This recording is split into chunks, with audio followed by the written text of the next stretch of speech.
12 months and this current year that we're in. But this is a report that was prepared by Australia Post looking at the e-commerce industry and some of the major things that have happened since this pandemic began.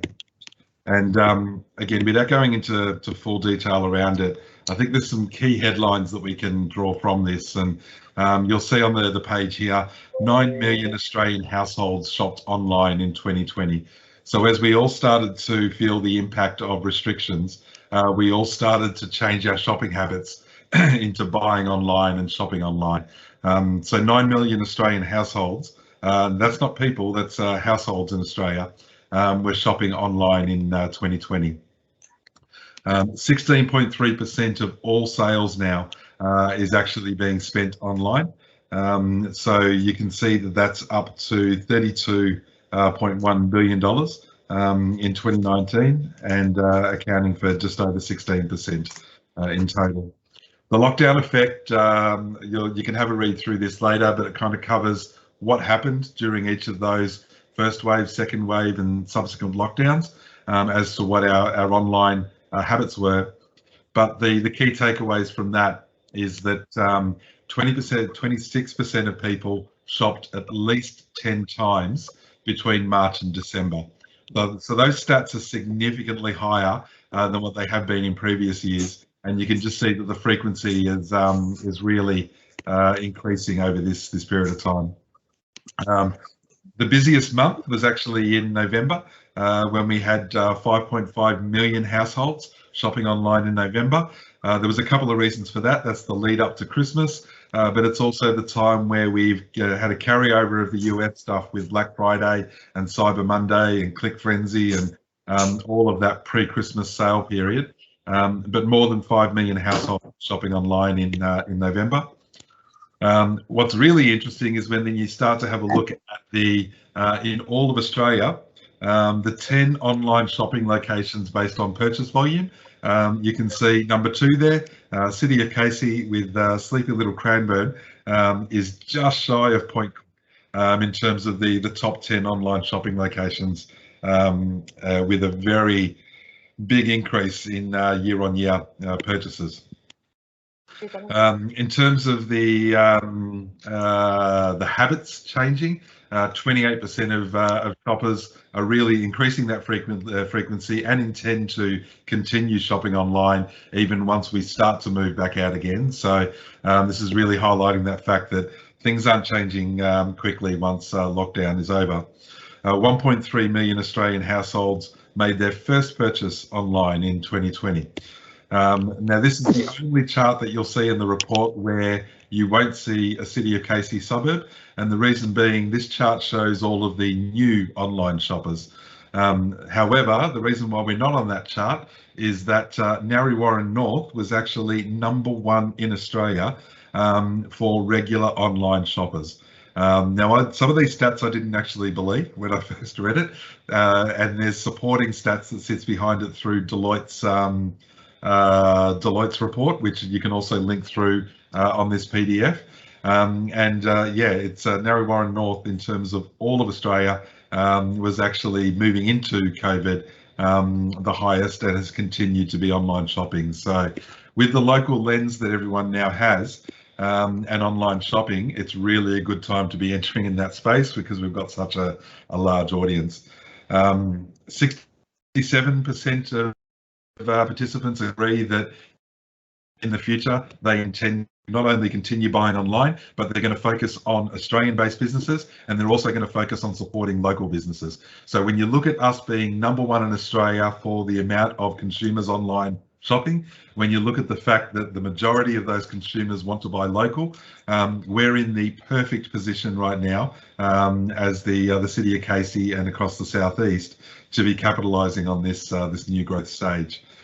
There's some stats there you can read in regards to globally, what's happening with those trends and what's happening around the world, but the local lens is really what's being supported on that. couple of other interesting things to consider as well is that our habits are changing in the way that we're using devices. So we touched on this topic when we were talking about how to optimize your website for mobile view and for laptop view and desktop. But this is now showing that the biggest category for online shopping is actually via mobile phone. So it's becoming so important to have that experience really optimized for mobile view. The other interesting one there, outside of laptop, computer and tablet, is the growth category in television and smart TV. Now, I don't know about you, I haven't personally done any online shopping through my smart TV, but it seems to be a category and one worth watching, because that will obviously translate into voice as we start to look at these smart device integrations. So mobile phone continues to be a touchscreen device, but when we start talking about these peripherals like Google Home, like HomePod from Apple and smart TV, voice starts to become integrated in with e-commerce. So you can simply say now, order me X, and that voice will actually activate the e-commerce engine that's sitting within your TV or smart device. So this market's changing, and these are stats worth watching to understand where those trends are going. The other part to consider as well is the way that we're changing the way that we're buying. So everyone's kind of familiar now with the big success story, our newest unicorn, which is Afterpay, and but this buy now, pay later trend is something that's here to stay, not just with the younger generation coming through, but everyone now is really embracing what used to be the lay-by, but it's essentially pick it up today, pay it off smaller payments. So 34% of those surveyed still indicated that they purchased with a credit card online, but the buy now, pay later, when you add that figure in, that's over 50% of purchases through that method. The other thing that I'll just quickly touch upon is the categories, and I think this is really interesting to look at of how this breaks down Australia-wide. When we look at the category of variety, you can see that number 3 there is Cranbourne, and that represents 98% year-on-year growth, which means Kmart's very happy right now with their both click and collect and home delivery service.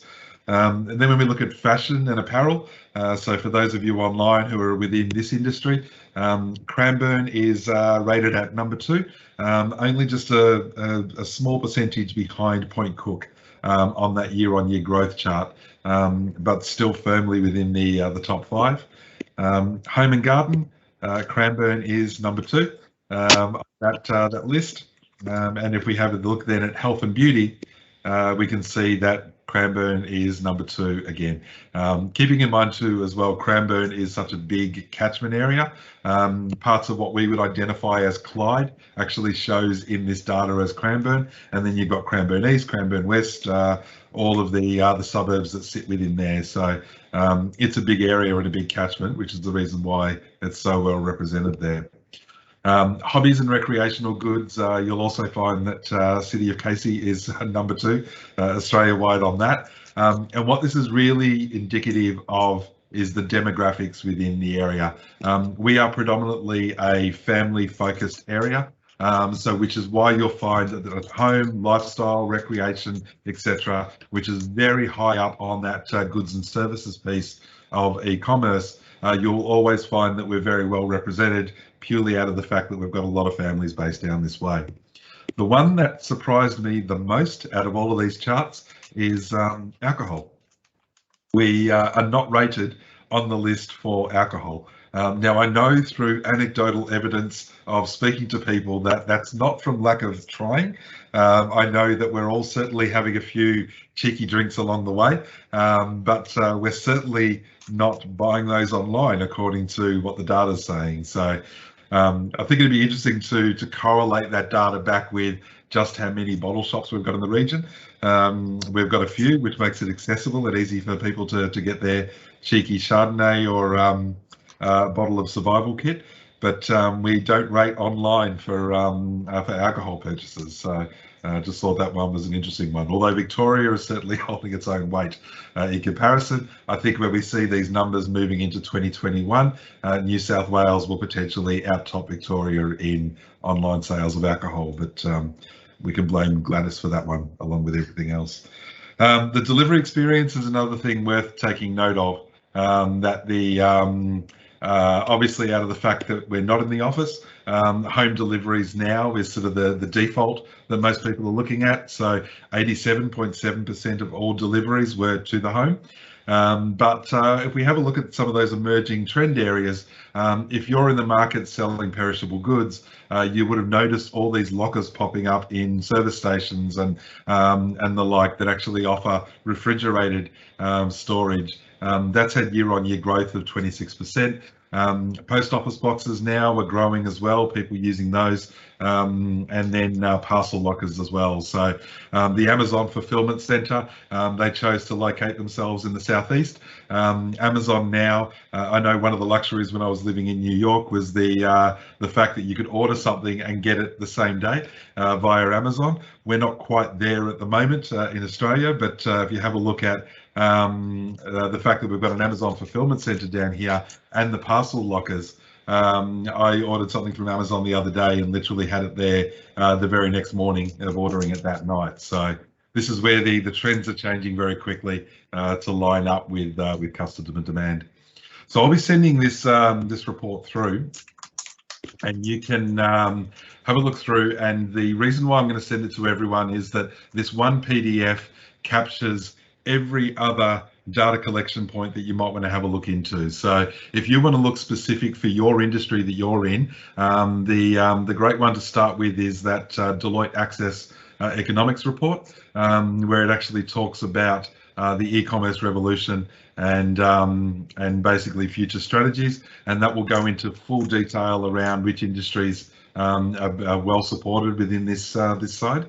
So I would encourage you all to have a close look at that when I send it through, and follow the links to get some more information on that side. So that's really just to frame the fact that if you're not selling online, it's time to sell online.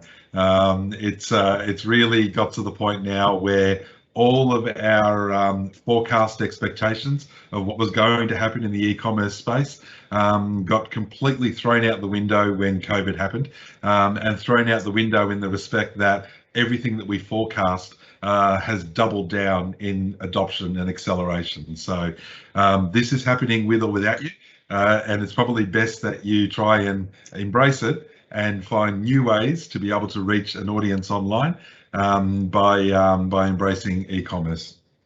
So what we thought we'd do is to kind of say, well, how do I go from recognizing it's a good opportunity into actually making it something within my business? And we're fortunate enough tonight to be joined by the representative team from Circular Media Group. So as I said, we've got Melroy here, Tanya here, but we're also joined this evening by Shanika. And they've put together basically something to guide us through some of those core ideas, so we can start to look at what this might look like for your business, what platforms you can use, how you would go about actually getting that together, and then the metrics that you can use to track progress and get all that up and running. So Shanika, welcome. Thank you once again for joining us tonight. I know you've only just moved into the offices there at level 1 with the guys at Circular Media. How's the move going? Oh, it's a great, great, be a part of the big team, and we're gelling very nicely with the, Circular Media Group. So we are here to help, so we are local and, and great team, move together, and we have more expertise and skill set to deliver the results. That's the most important thing. Certainly overnight you become one of the powerhouse companies down here in the city of Casey with your team. So great to see, and I'm sure everyone will hear a lot more from the group moving forward. But Shanika, maybe you can walk us through some of the stuff that you've got here as some of the ideas you captured to share with the guys. Yeah, definitely. Thank you. Can everyone see my screen? Yeah. Got it. So before we get across to Shanaka, we've got a bit of an agenda lined up. Certain factors that we need to really go through when it comes to e-commerce and transitioning across to e-commerce. So why is it really important to have an e-commerce plan in place, first of all? How do you prepare your business for moving from bricks and mortar, for example, to e-commerce, or even just start up as an e-commerce? Which platform is really suited for your business, whether it's a small scale business, whether it's a large scale, whether it's IT, whether it's just consumer based. How do you basically review the best payment, logistics, and shipping option for your business? Is it going to be something that's drop ship? Is it going to be something that's door to door? Something that's going to be probably utilizing Oz Post, for example. So a few different options there. And then when you actually have your e-commerce set up, how do you then integrate that to your social media channels, that being Facebook and Instagram? How do you basically make sure that Facebook and Instagram is linked up, in tune with what you want to sell, and you're utilizing that properly to the fullest ability as a channel for your sales as well. The next bit is a couple of areas actually. So in regards to content, what you'll need really to have your website set up to sell online, and an example of a couple of examples of clients that we've dealt with who have traditionally been bricks and mortar and then moved across to an online store.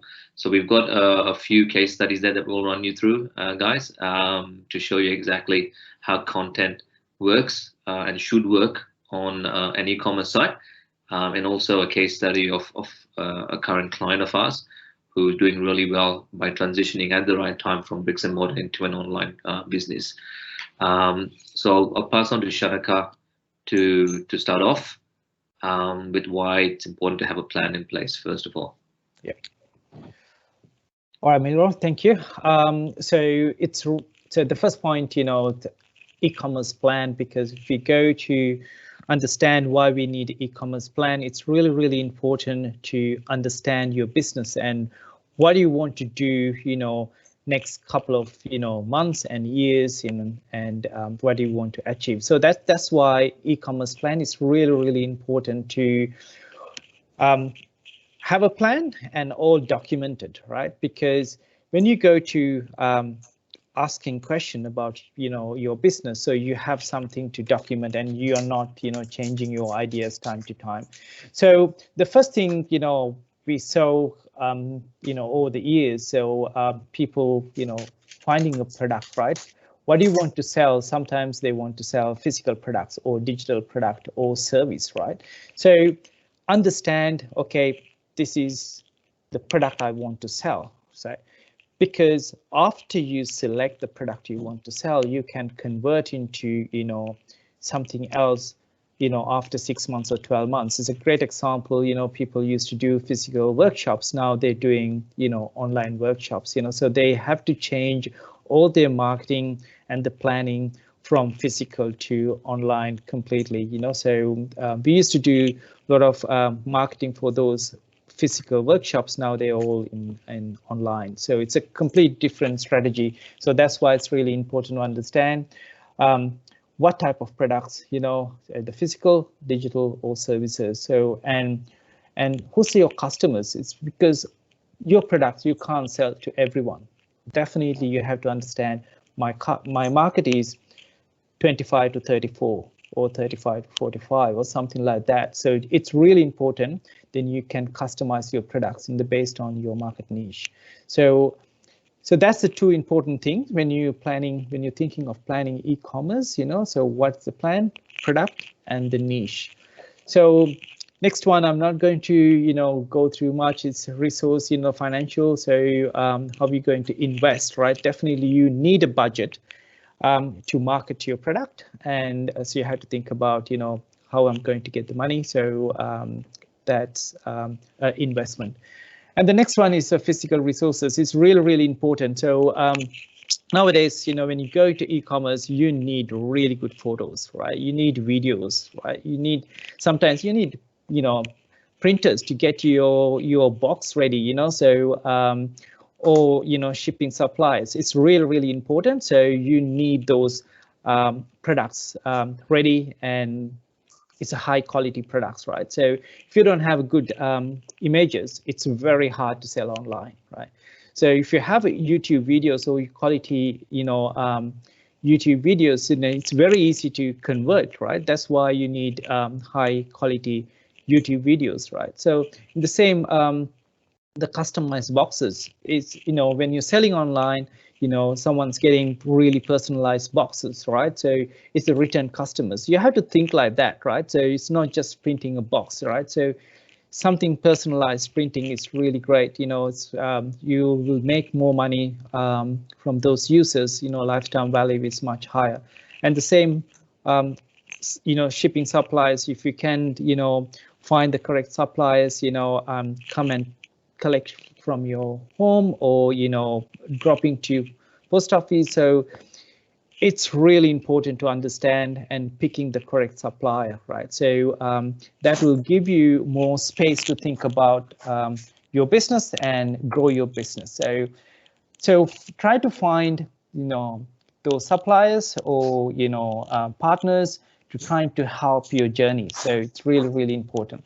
The next one is human resources. So definitely, again, either you have to find subcontractors or web developers or digital marketing agencies. So they are expert in that area, so they can help you to map your journey and scale your business fast. The next very important part is like your roadmap. So you have to put a roadmap, first 12 months, right? 6 months, 12 months, 2 years, and 3 years. Definitely you have to put a mindset. Okay, I want to achieve this and that, right? Based on that, you can go back to the point 2, how much do I have to invest for my planning? What are the resources, and what are the suppliers? Do I need another web developer or digital marketing agency to do all the research and findings? So it's really important to have that, goals, because when you go back to some suppliers, they will keep asking you, what do you want to achieve? So who's your customers? So what is, the profit margin here and there? So it's really important to document those information. Then you can find correct suppliers or contractors to work for you or do yourself, So next one is number 6 is understanding your competitors, right? It's really, really important part. So we do soft analysis. So understanding what they're selling, what is their, costing and the pricing, delivery, why they're good at, doing things, are they selling online? Are they doing marketplace strategy? Maybe social media, to put all this information into one piece of, paper, and then you can find, okay, they're not doing this part really well. I should do, better. So that is the market share shifting. So you have to understand, there's a lot of marketplace from Cash to My Deal, all those marketplaces. So you have to go and understand why they're selling so cheap, and to get this information and trying to find a solution around your product. So then the last piece here, I can't see that. Yeah, so you do need the e-commerce business plan. Definitely, you need the e-commerce business plan. So the e-commerce business plan, we can divide it into 2 or 3 levels. Startup, not started yet. Second one, yeah, already doing some business, but I want to come out, my full-time job and get into full-time into my business. Or the third option is a scaling, so I'm working 2-3 people, but I want to make it, bigger business. So in different stages have different plans. So if someone just starting, think of starting, then you have to think about domain name, you have to, find a platform, and building a website is a completely different to someone trying to scale the business. So 3 different stages and the 3 different strategies and 3 different, mindsets. It's really important to understand where do I want to go from here to there. So, so let's move to the next slide, Leroy. And just picking up on that point, Shanika, just before you move on, I think it's worth, because reading through the comments, it looks like a lot of people haven't set up an online service yet with e-commerce. So I'd sort of encourage you, in as you're watching this these points and thinking about what this means for your business, is to not just look at online as an opportunity to replace sales. You want to look at it as something that actually accompanies your overall business strategy. If we have a look at the trend that's happening now in some of the bigger stores like Nike and some of the Apple brands, etc., where they're creating an experience in store and they're encouraging people to kind of buy online because of the efficiency of what that does, even to the point where, some stores you walk into, and if you want to purchase something, they'll help you buy it through their online store in store. But for those of you maybe who have got services, consider what a hybrid type strategy looks like. So for somebody who's traditionally delivering a service where you need to be in person, is there a way to maybe integrate that in across e-commerce as well? So to look at e-commerce as something that sits alongside a strategy rather than something that's just replacing a method for your customers. Sorry, Shanika, I just thought I'd point that out. That's a great point. Yeah, definitely. So we seen during COVID that a lot of shifts from, physical. Great example is, like tutoring, from music lessons to voice, so people move from physical to completely online now. So it's a huge market shift, around, 100,000% increase, so people doing online, piano lessons now, from somewhere completely remote, and they're making really great, business, So there's a lot of portal also, moving to actual business models now, providing that type of service now, and yeah, that's thinking, what we can do during this time, and yeah, definitely it's a massive shift. Yeah, so next one, the slide, preparing your business for e-commerce, right? This is really important, after we go through all those previous slides, understanding your business, what you want to sell, then after that we have to get into actual, the business planning. So first thing, definitely you have to understand, you need interest, you can't sell something, the fashion, if you don't have that interest and if you don't have that passion to sell something, so you have to understand, this is the niche I want to, and I have knowledge around it, that's the best way to scale and best way to find the correct products.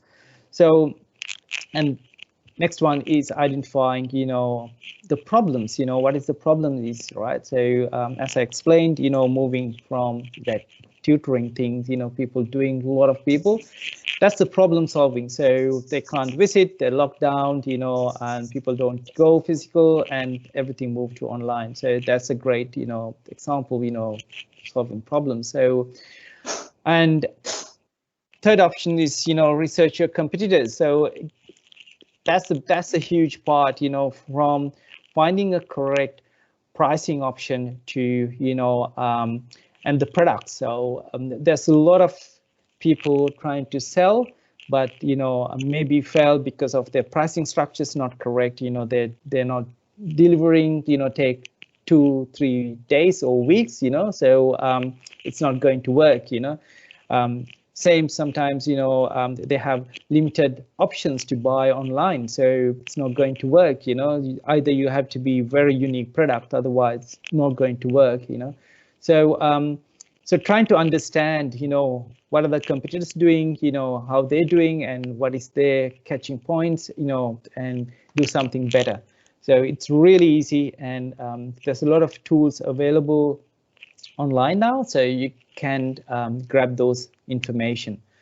So third one here, fourth one, yeah, so finding a niche. So I already covered, if you don't know something, well, so I highly recommend either do a research around the niche or, find more information around those product and niche, then you can find more information. The next one is the tools. It's really, really important. There's a lot of free tools available on market now. So Google Trend is a great tool. So you can go to Google Trend and find what are the niche, working well, and the seasonality. So you can find, some certain products, works only during, season. So as like a fashion is a great example. So you have to be mindful. So Google Trend, you can go and select the country you want to, and you can dig down to, all right, I want to go home and gardening. So which are, what other products is selling well. So Google will give you all this information free of charge. You can, create your own filters and find more information. So Google Keyword Planner. So give you, again, it's free. So give you specific keywords, if you want to find, how consumers is, finding these products, you can go to Google Planner, Keyword Planner, and put the keywords you think, okay, let's see,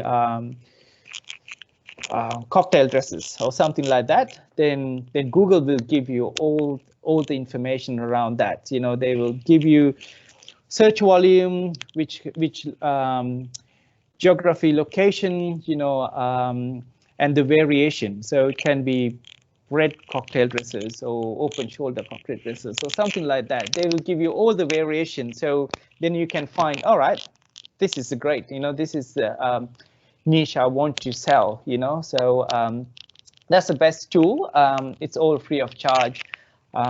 If you want to find very specific niche-based keywords. So based on that, you can understand how big is the market, right? So and who's doing best, and then you can go backwards again. And think with Google, again, another Google tool, but a lot of information.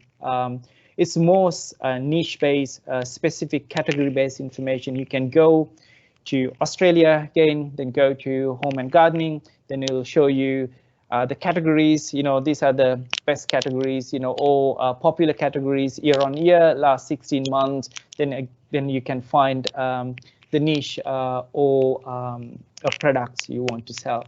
So all these tools, really, it's free. Then you can play around and again, make sure to document everything because there's a lot of information available.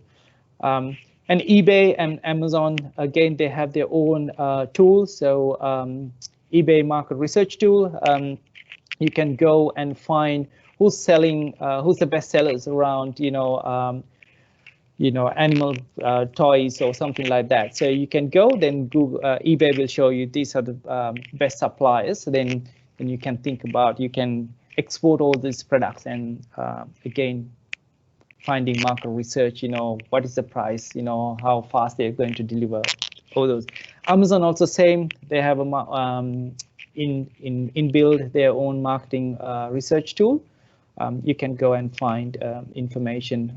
Those guys, eBay and Amazon is a marketplace, will give you a lot of information about pricing, suppliers, trending products, compared to year on year, last 30 days or 60 days.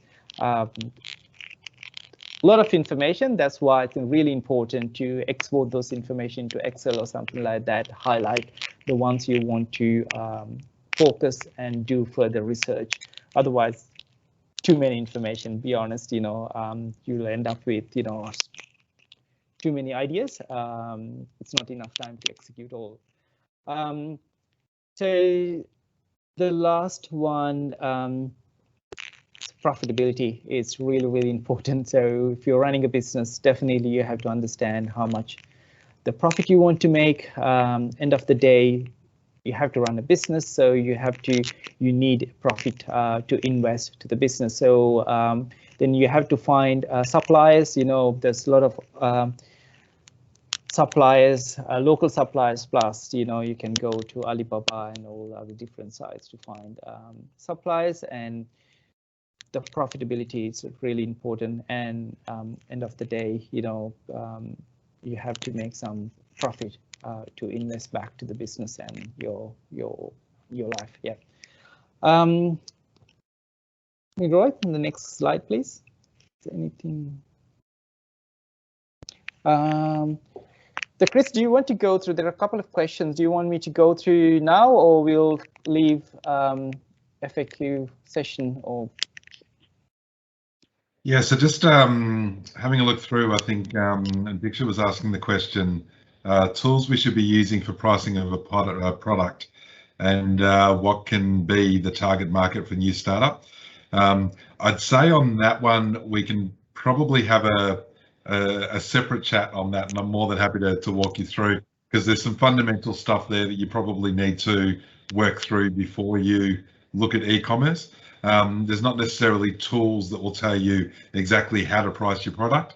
It's a combination of sort of understanding who your competition is and where that all sits in.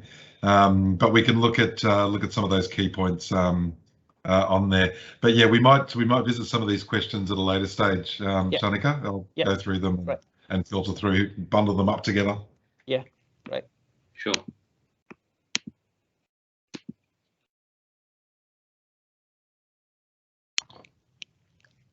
So the next one is how to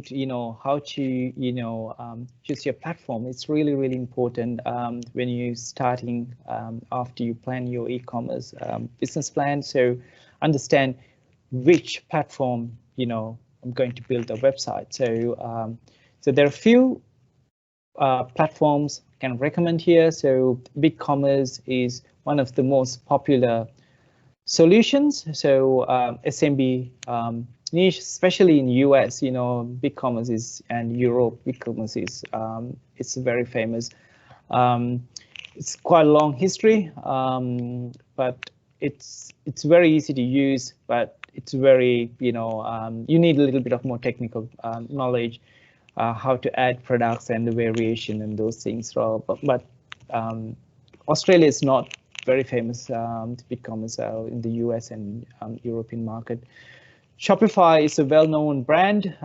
It's very famous in Australia, and so I think around 60%, e-commerce business is now moving to Shopify because it's a self-managed and easy to use, especially SMB market. Someone wants to start small business. Yep, Shopify is easy.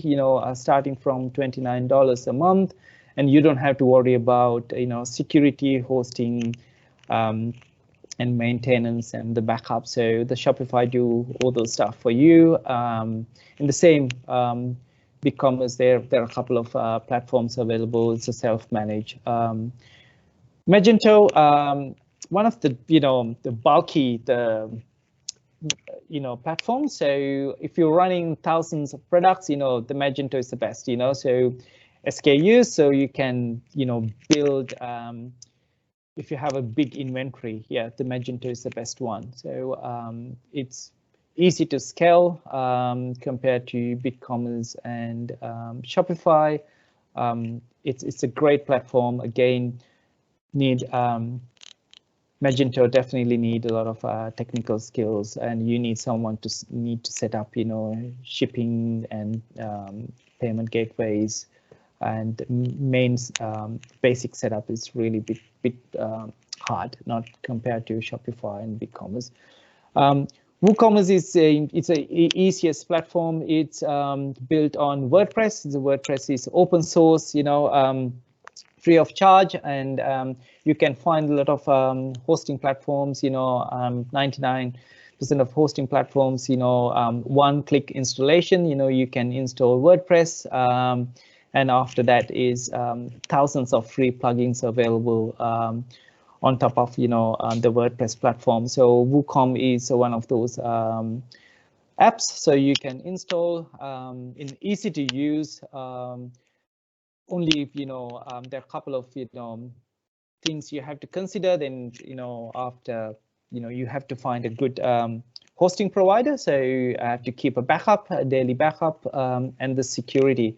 And you can find a lot of web developers, because it's open source, it's very easy to scale, and it's open source, you can customize whatever you want, compared to Magento and Shopify, it's very expensive to customization. So when you come to especially Shopify, every plugin you have to pay a monthly subscription fee, similar to, your iPhone. So you can use apps, but you have to pay, certain apps. It's not free. So WooCommerce is almost free, but you need some WordPress developers to, if you need a customized, versions. Otherwise, it's a very easy platforms to use. So I'm comparing Shopify and WooCommerce because it's two famous platforms in Australia. So Shopify is all self-managed, e-commerce platform. So you don't have to do much, just pay $29. That's the basics, then when you scale the business, it's going to be very expensive. So 29 basics, then 79, 229. Then after that, you have to pay 3%, a commission, using Shopify. So that's very expensive. So you had to think about if you're selling, large amount of quantities, so then it's a very expensive platform, but easy to manage. And WooCommerce, yeah, you don't have to pay any fee, but you have to pay this fee for third-party payment integration like a PayPal or a couple of other suppliers available. So we had to pay very 2% flat rate, and no any other further fees for those platforms. So integration wise, Shopify, it's a lot of plugins available, like a shipping, Australian Post available, and PayPal and their own payment gateways available. So there's a lot of other click and collect, those type of apps available, but it's expensive because everything, you have to pay for those platform. But WordPress, I can say, is millions of plugins available. So you have to be mindful to find the correct plugin. And because most of plugins, it's not customized for Australia, so you have to find out, whether it's a support for Australian postcodes or, suppliers. Otherwise, it's all free. You just need a little bit of technical knowledge to install, but there are a lot of developers available in the market. The scalability wise, Shopify, when you start scaling your business, and if you're making a lot of money, then definitely Shopify is expensive to maintain.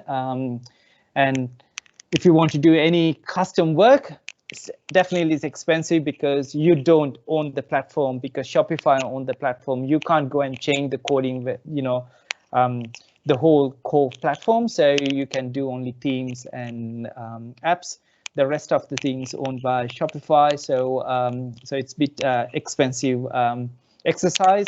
WordPress, easy. You own your code, and you can move your hosting providers. If you want, if you think, oh, this provider is not speed enough, so you can go to somewhere else. Shopify, you can't do that because Shopify hosting every platform. So there's a huge problem in Australia market now. The Shopify is not fast enough, right? So mobile is #1 now. Everyone's on mobile, but if you don't have a speed website, definitely it's a lot of bouncing, exit rate, and the conversion is, dropping. So you have to think about, those options. But if you want to start up, then I think both platforms will help you guys to build something very, fast, and if it's, the price wise both are same, then the starting any startup. Milroy, you can move to your next slide then. Just quickly before you go any further, Shanika, just having a look at a question here from Musami, was just saying about best internationally accepted payment gateways.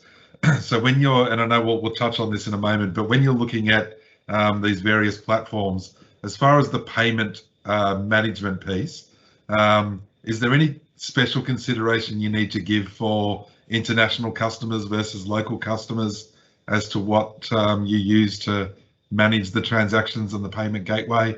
And does that make a difference on any of these platforms at all? The PayPal is, if you want to sell, if you want to go international, is PayPal the best option. So there's a Stripe. It's available for local. There are another couple. The banks is, now they have their own API, so we can integrate for local supplies. If you're selling high-ticket items, you don't want to pay 2% commission, then you can straight to Commonwealth Bank have their own payment gateway, so you can integrate. Then you don't have to pay any fee. If you go to international, definitely PayPal is the best because there's a lot of money laundering, and other different. There are a couple of other issues. So PayPal will look after you. If any transaction, they will flag you. This is not clear, so they will let you know until they give you a couple of days to clear the payment. Then you can do post shipping after that. Thank you.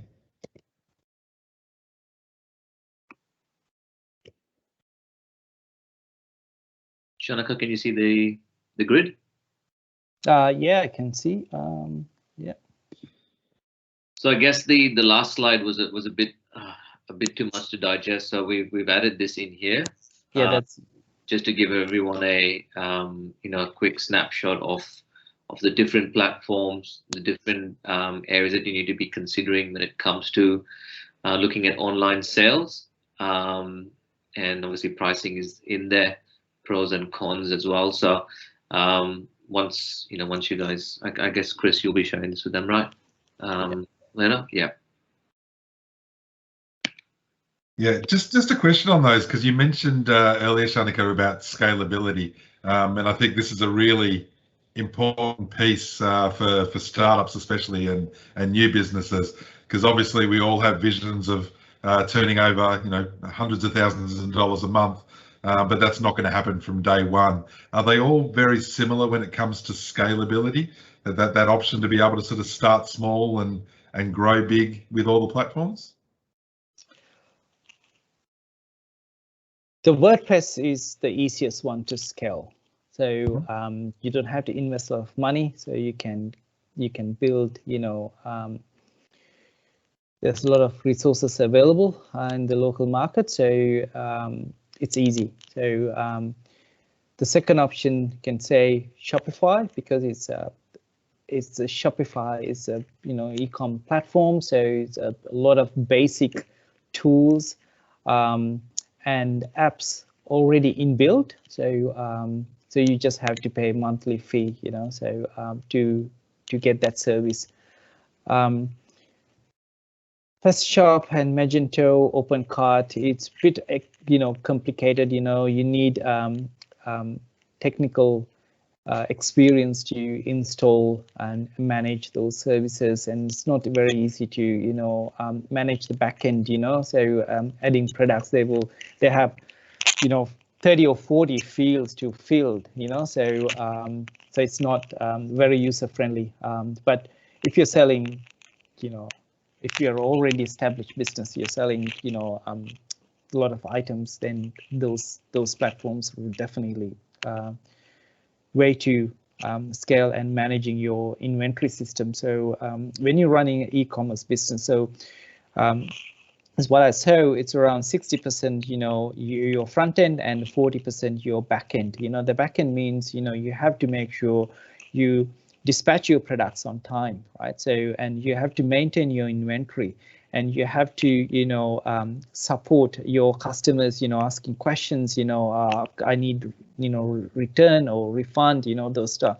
So 40% definitely you have to invest on the back end, so you have to think about how I'm going to, optimize and make sure, I'm investing that 40% for the correct channels, right? So I saw a lot of people, inventories, are not managed properly, people keep buying, have to do refund, so for those money, so it's wasting time and your reputation. So so again, the delivery, you had to think about, if you're promising something, on front end, you have to make sure you deliver on time, so because when you acquire new customers, so most probably they will come and buy, next 12 months, or that is the lifetime value of each customer. It's not just a one product. So you have to think about, first customer is the hardest one to convert. Then after that, you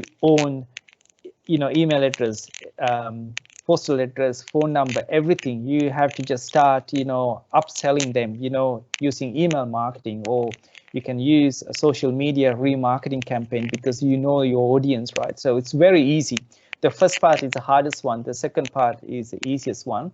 So you have to make sure that 40% you invest for the correct tools, and make sure you bring those customers back and provide good service, and look after your customers. That's the easiest way to scale and get more revenue back in your bank,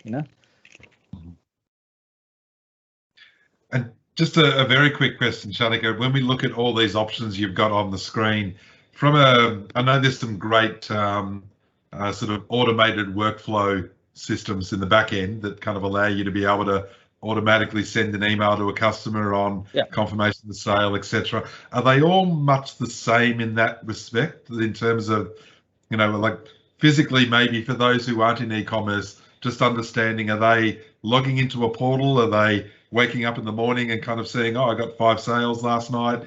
Like, what does that kind of look like? Once you set it up, you got some products on there, you're targeting your customers. Just without going into too much detail, because I know you could go into full sort of rundown, but just very basically, what does that look like? You get a sale, what's sort of required from there? Do any of these differ in the way that it manages that? Yeah, when you get sales, then definitely, so you have to use your email marketing platforms to send a, thank you email. So, and say, hey, we received your email, so we're going to dispatch, next 48 hours or something like that. So that will give you acknowledgement. All right, so, okay, my order's placed, right? So in safe hand. So if you want to go a little bit of deeper, then after that, when the Australian Post, or who's a courier, is picked up, then we can send automated email again. Hey, your product is dispatched, it'll receive next 24 hours or something like that. Then Australian Post and Shopify, WooCom, they're all integrated now, so the back end we can automate it, and get, okay, the product is delivered, so we can fire another email after 3 or 4 days. The best practice, send back another email and say, hey, did you receive a product? What do you think? Give your feedback. So we either give a good or bad review, so we can filter that into 2 different sections. And if it is good review, so we can publish, under our product review section or Google My Business, and harvesting those reviews is really important. People definitely, before they buy anything, now they go research level, they go the review and see, what other people saying about this product. So it's really important to get those reviews. And after 5 or 10 days, you can start selling, cross-selling different things, or you can provide, coupon codes, by your second purchase with 10%, off codes. So we call welcome series, purchase. Then after purchase, we are firing around 3 or 4 or 5 emails, acknowledgement, delivery, reviews, and cross-selling. So there's a lot of platforms available. the Klaviyo, it's a great marketing platform. So you can use to automate your backend. And another thing, you know, something not in stock, or you when the stock back, you know, you can send automated email. Hey, we got stock back. You know, you don't have to think about, you have to send this email to here and there. You just have to create different segments, you know, that's it, you know, or user behavior. People who bought white color shirts, so we can send bulk email, you know, automated email to people with that user behavior. So it's very easy. There are a lot of tools available. So you have to, again, go back to your planning and see how many emails do I have to send to 3 emails, 4 emails, or 5 emails. So yeah. It's a really important point. I think even outside of this conversation on e-commerce, one of the things I always sort of say to any of the startups, they always hit a plateau point. Yeah, they get this immediate success and kind of get really excited and, oh, my business is going. And I've been the same for the last 6 months. I'm not going up or down. I've just kind of hit a holding pattern. And one of the very first things that you look at is pre and post customer. So whenever you're in doubt of what do I do in my business that can make a difference, stop and consider you're only a business because of your customers. So it doesn't matter whether you're selling a product or a service, there's a transaction. And we all tend to focus on the transaction, like getting that sale and running that through. But the pre and post pieces, and you know, how are you finding your customers? Where are you targeting them? That's what all this marketing side is about. But if you want to do something tomorrow that's going to make an impact on your business, consider that post-sales experience. And so important in e-commerce because, one, because we are going digital, we can automate some of that process and kind of have emails and the like go through. But two, it makes such a difference on that level of loyalty, retention, and return customers, giving some thought and understanding as to what that post sales experience looks like and how you're going to manage that. Correct. Perfect. Melroy, have you got the next slide there? I'm not sure who's controlling the screen. I think Miroy, yeah. Miroy, yeah, that's me. Yeah. Can you still see it? Yeah. Okay. So I know a few of the people have asked questions around payments, shipping, and logistics. So this slide is what you guys will notice is there's a few links in here to specific carriers, a few training links in here as well on how things work. But essentially, when you're looking at shipping options, you've got an aggregator, which is a great one. Someone asked a question earlier as well. StarShipIt is pretty much like if you think like a broker. You go to broker to get options on what your best mortgage supplier or vendor would be. And these guys pretty much go through the market and outline to you Auspost, Sendle, Courier Please, whatever it is. These are the guys that can provide the service. This is how much it costs and so forth. And then it's up to you to pretty much choose which one you're most comfortable with, right? This pretty much can be add-on or plug-in or an app that sort of sits in your website. And all you have to pay is a monthly subscription, right? So it avoids you having to do the groundwork. It does it for you. How it works, there's a link in there, and you guys can go to that link in your own time. It's fairly easy to understand. You have the other option of fixed rates, which is the ideal option for startup businesses. How to assess what that fixed rate is by pretty much going across to Australian Post and figuring out exactly what the cost of a parcel would be. Is it light parcel, heavy parcel, is it a box, is it an envelope, what size envelope, and so forth.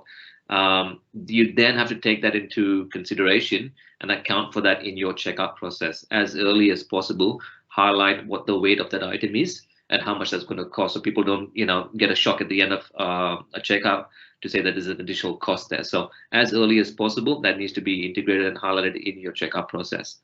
And then the final option, which we've seen a lot more prominent in the sort of last year, which is local pickup and local delivery, where there's been a lot of people getting involved and getting ABNs around transportation, especially in the southeastern suburbs, because it's massive, right? You can't get out. Yeah, it's too risky. You might not have the time for it, whatever the reason is. So you can actually get someone to come pick up the parcel from your house, drop it off, quick fulfillment, and quite cheap as well. So you've got three pretty good options there to sort of consider when it comes to logistics and shipping, right? When you consider payment options, you really don't have to worry about it if you're on a Shopify platform, because that's already there. That's integrated already.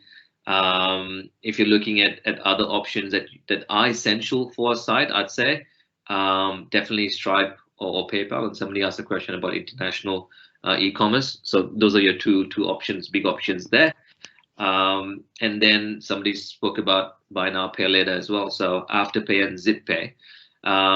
I've used both these before. I know that ZipPay has a admin fee every month on top of what you have to pay, for the product. But I think you can extend the time the months that you have to pay, right? Whereas for Afterpay, it's limited to 4 months, 4 payments, and you pay just the price of the product, which is the key differential over there, I guess, between Afterpay and ZipPay. Now, it's important to have that on each and every site, because that is just the way things are transitioning. That's what customers are looking for. They're looking for an easy way to pay, right? It is important because it increases the likelihood of a conversion or a purchase on the site.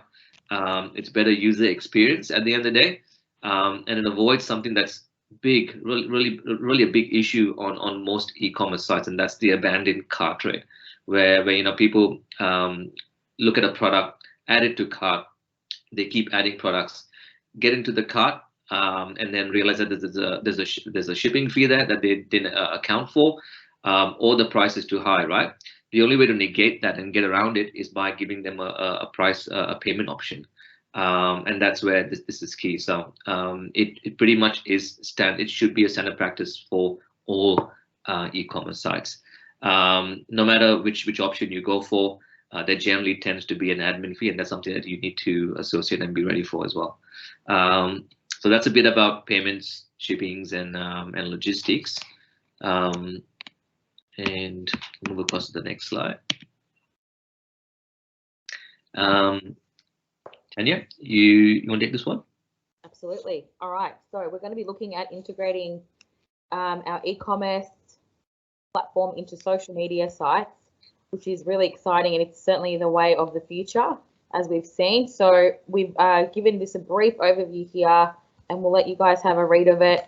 To summarize, what we're seeing, especially on Instagram, shopping and social shopping are driving huge sales for small brands, big brands, startups, existing businesses. So, there's a huge focus around making sure all of these social platforms are integrated really successfully into your website, and that everything talks to each other. And so what you'd ideally want is for your customers to be able to make a purchase from your Facebook business page, from your Instagram business page, from TikTok, and that experience needs to be seamless, it needs to be secure, and they need to be able to complete that transaction safely. So, this is where the right technical integration is key. And, you need to be able to sell directly to your customers, and then you need to allow them to check out through these apps as well. And again, they need to feel like it's a really seamless process without, anything sort of going wrong. Malwa touched on it earlier. What we really would like to see is that every sort of e-commerce client we have, we are tracking abandonment rates really closely. So making sure that we can understand, if their customers are getting stuck in the checkout process, what is that reason? And then we want to minimize that. And that's where that experience comes through with payments, how safe everything feels, and obviously, where they've come from. That message needs to be really clear. So how do you do this? You've obviously got a lot of different platforms, but some of the ones that we've mentioned here are probably the two biggest ones, which is Facebook and Instagram. So how do you set up these accounts? You can create a business manager page through Facebook and Instagram, and we have given you a bit of an overview of how to do that. So you just need to log in to Facebook. They've got a business page there. You create a business manager page, you establish your business email, and then you can add some pixels as well in order to have the different platforms talk to each other, and so that you do have that integration back into the website. And then you need to go to your website and add some social application plugins, which is going to be different depending on that CMS that we spoke about. So if you're using Shopify, that's going to be different as opposed to WooCommerce. But, you know, Shopify especially makes it really easy. So, you know, they've got a ton of apps and lots of great videos as well on how to do that. We've talked about Shopify here, so you can install Facebook as a sales channel and then complete the prompts, and basically then sort of connect your your store to Facebook's Commerce Manager store for approval.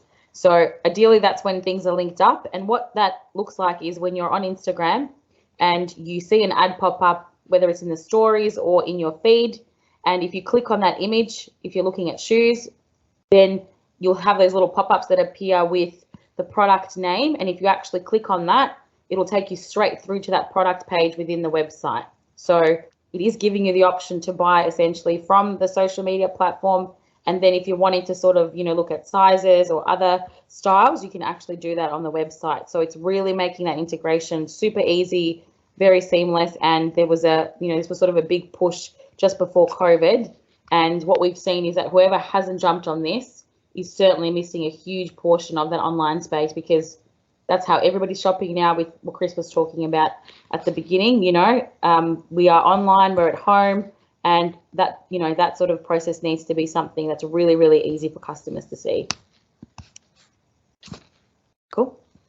I think that's pretty much it for me. And I think just on that point too, for any of the startups online tonight, you know, we're always looking at emerging markets and trends. And one of the really interesting ones happening in China at the moment with WeChat and Weibo is kind of this integrated e-commerce influencer type model, where they'll have influencers literally walking a store and spruiking a product, and real time allowing consumers to be able to interact and purchase the product on the fly. And it's amazing what's happening within that space of kind of real time influencer purchase piece, that impulse buy almost. You know, it used to be about the kids at the supermarket grabbing the chocolate bars. You know, now it's about the kids watching the people that they believe are, you know, their idols almost, and then shopping and making those purchases online through there. So, and even though, you know, there's a conversation in the chat around target customer and some stuff we can talk about there, you know, sometimes you might look at it and think, well, you know, TikTok, for example, you know, my customers aren't 12-year-olds, so I don't need to think about that platform. But I think what you need to recognize is that the buying generation that's coming through now are being retaught how to communicate and interact online.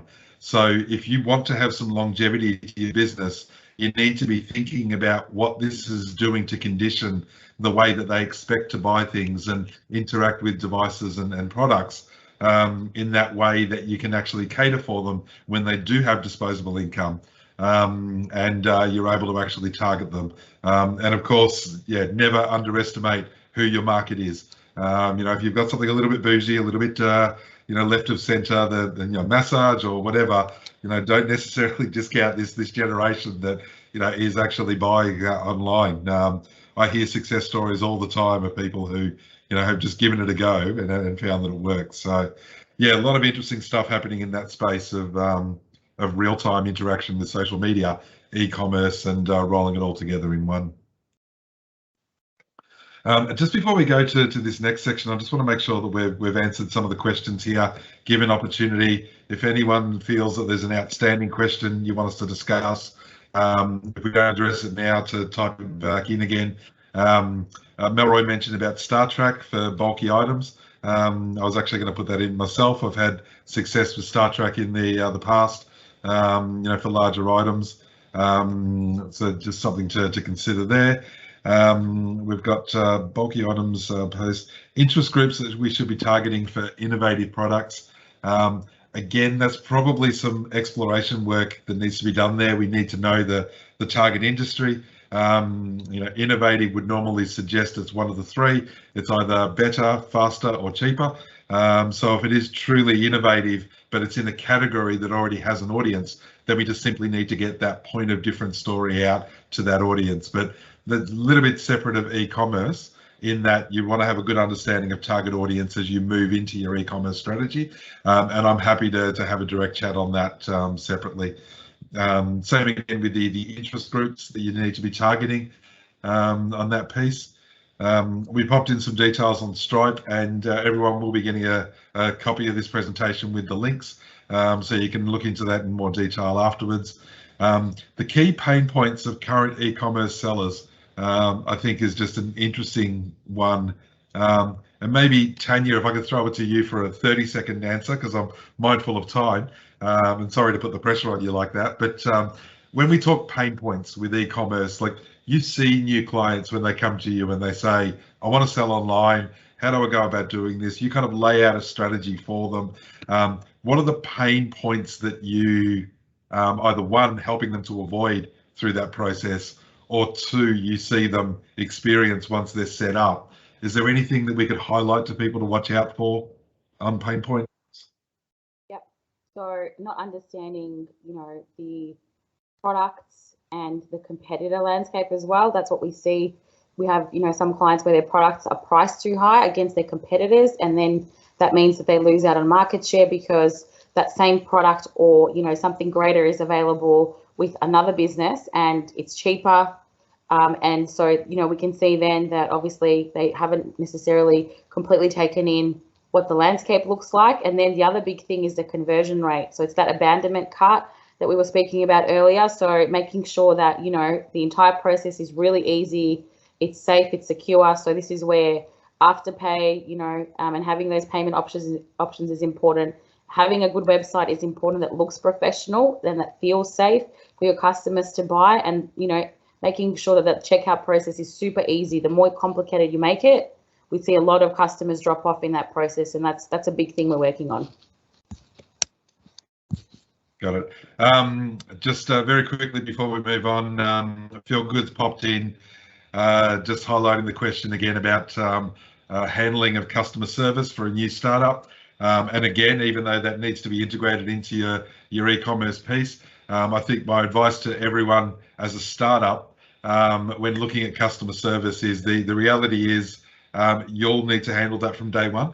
Don't be quick to hand that off. Yeah, customer service should actually be seen as an opportunity to engage with your customers, understand them. Build, measure, learn is a big part of early stage of startup. The best way to learn is to actually listen to your customers. So look at managing that piece yourself within your capacity and capability. So if you're building a tech product and you're not a tech person, you may need to find someone to help on that tech piece, but you certainly want to be involved in that process. If you can't be directly involved yourself, you want to try and get together a process where you're documenting that side. Ultimately, you're going to come across some consistencies, which you can either address as we'll improve our systems, the way we sell, the information, the way we present things because people didn't understand, or it might be something in the delivery. We need to improve our relationship with the courier or what that looks like. So you'll understand what you can impact in your business and things that just are. For example, a product you're selling that people don't understand that it's smaller in real life than what they see online. You either need to document that somewhere so that you can communicate that across, or address it in the way that you can hand it over at some point. If you're starting as a company and you have 1 or 2 customers, you can manage that yourself. If overnight that explodes to 1,000 customers and you need to engage a third-party customer service, the first question that third-party customer service is going to say is, where's your documentation? How do I get these answers for people, etc.? So that should really be what your focus is about, addressing it, listening to your customers and impacting your business, and where possible, documenting that to prepare yourself for third-party customer service if you ever move into that. And just one final point before we jump into the websites. Jai also asked earlier about, and I know Tanya, you touched on this last week with Google reviews.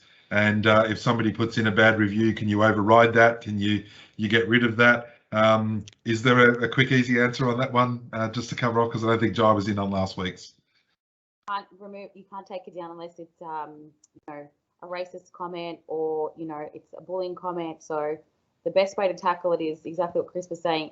Jump onto that before it gets online, and then if you do have bad reviews online, respond to them, engage with the customer. We used to do it at our previous agency. We'd write back to all the reviews, the good and the bad, and then the ones that weren't great, we'd ask them to reach out to us personally, or if they would share their details, we would reach out to them. But it's pretty hard to delete reviews. Google is very big on community engagement, so it definitely wants to send that message out and get people involved, especially with local businesses. So it's a tricky one, but I would certainly suggest reaching out to these customers and having a chat to them offline if you can. Fantastic. So I think you guys have got some websites there, and you were going to use that as an example maybe of some people who are doing it right within the world of e-commerce. Yes, we're going to get visuals here. Mel, do you want to talk about Bannerton Man, and then I can talk about Scale and Theodore? Yeah, sure. So I guess the two aspects that we wanted to cover over here is how important content is when you're looking at setting up your e-commerce site. So content is not just important for a brochure site when it's basically just a service base. It is extremely important for an e-commerce based website as well. The second part is an example of how a traditional bricks and mortar store transitioned into an online experience that Chris also mentioned, like what Nike and them are doing pretty much at the moment. So when you look at Bannerton Man, and let me just increase the size of my window here. Can we see that? Yeah, okay, great. When we say and refer to how important content is for an e-commerce site, what we've noticed from certain e-commerce clients that come to us trying to figure out exactly why their product pages aren't really being found, aren't getting any traction, it purely is because if you click on specific product links, they don't have the basic essential of what the product is about. They don't have the specification, and that is really important. You look at the amount of content that's in here that details what the product is about, its features, its how you take care of it. This needs to be a constant and a standard right across your website for all your products. It is a lot of work, but it needs to be done. It is extremely important to make sure that the site has credibility, the product is credible. If people have purchases in the past, they can actually leave reviews on here as well. So that's another plugin you can get integrated as well. So that's really important. If you look at the top over here, you've got blogs. These guys have a recipe page. So making sure you've got content in place to actually get this posted on a regular basis is important as well. Make sure you've got an about us, who you are, your story, anything else that will keep people engaged on the site is really important. So, don't really rule out content. It needs to be done, and if you feel that you're tied down with the daily grind, being a startup and having to allocate time towards it, then definitely hire someone who can produce content for you on a regular basis. So that's a bit about how content is important across sites. And this was the other bit, which was pretty much a bricks and mortar, and then transition across to an online store. And I'll let T talk about this. Yeah, so this is a great example of a really well-known premium Australian brand, Scale and Theodore, strong in the fashion industry. They have, a couple of bricks and mortar stores. There's one in Chadstone, there's one in the city, very premium, really sort of high-end fashion, beautiful pieces. And what they've done over the last year is transitioned that bricks and mortar feel into the online space. So although they are seen as a premium brand, and that's how they'd like to remain, they want that sort of subtle, feel about the brand. So they aren't necessarily looking at big market share and strong market share. They're looking for, that sort of, fashionable woman to be wearing their pieces. So it would be 1 in every 10, 15 ladies rather than everyone. So what they've now decided is the time to do is to take that sort of tone of voice and bring it online and we are working on, you know, that digital and retail strategy and the experience on their website, how people see their ads, how their target market views their new collections is really what the experience is about. And we would like to make sure that when the customers walk in their stores, when we're out of lockdown, that the experience they have at every touch point. So when they look at their new season pieces, when they purchase something from the counter, you know, that all of that is mirrored in terms of how you shop from the website. So, you know, this is where things like images are really important. You know, you've got descriptions there, you've got the way that the photos are positioned, and then even the shopping cart experience would mirror how you would sort of be treated from a customer service point of view in store. So this is where, you know, Scale and Theodore have recognized that while they're doing quite well from a retail front, they also need to address, you know, that online space, and the two strategies are working together. So very much going back to what Chris was saying, it's not about just pushing for online sales, it's about making sure that when someone goes to their store, that they have the same experience as they would when they land on their website. And then how do we make sure that messaging, you know, is sort of interchangeable between the two, really the two worlds. So what we also are working on is, you know, putting together some social ads to make sure that we do reach that particular target market, again, in that really subtle manner. So you won't see their ads everywhere, and that's part of that strategy piece. It'll be put together really carefully, just like someone would see, you know, a piece of their clothing on the street, or, you know, on someone, you know, in a nice cafe. So that's where that strategic feel is really important, and that's what we'll be doing with some of these social ads. But even they've recognized that it's really time for them to, you know, move to the online space, but to keep that messaging really consistent. I think one thing to note over here as well, there was a massive research piece that went into this before they actually moved onto the online platform. Is Shanaka still here, and he can shed some light on this? We can probably share some information with you as well, Chris, on, you know, what really we had to go through in order of doing the research in terms of insight that then, you know, convinced them that yes, this was the way to sort of move forward. So I think when you really need to dedicate and allocate time to figuring that out, as we went through some of the earlier slides, what your plan is, and how you plan on sort of executing it as well, before even, you know, thinking about setting up the e-com store. And just as well, one of their isn't necessarily to just drive more sales, more revenue. It's about making sure that that messaging is really clear, and then it's detailed as well, and then it matches what their brand stands for. So they've got a very specific strategy that's actually driving a different outcome, you know, compared to what we normally see. So this is where positioning and really understanding, you know, that segmentation piece is important, because the strategy can be totally different for a client who's really looking to, you know, drive more sales. If they're at, you know, they've just sort of started up and revenue is their biggest piece, then their strategy and the different channels that we engage in will be completely different to someone like Scanlan, and hence the results will be different.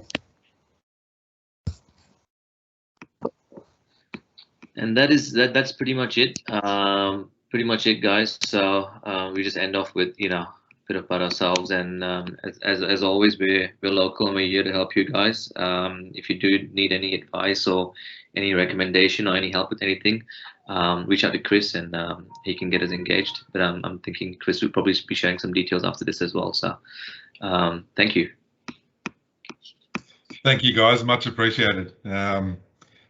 Yeah, as last week, there's a lot there. Yeah, I think sometimes it's so easy to just read success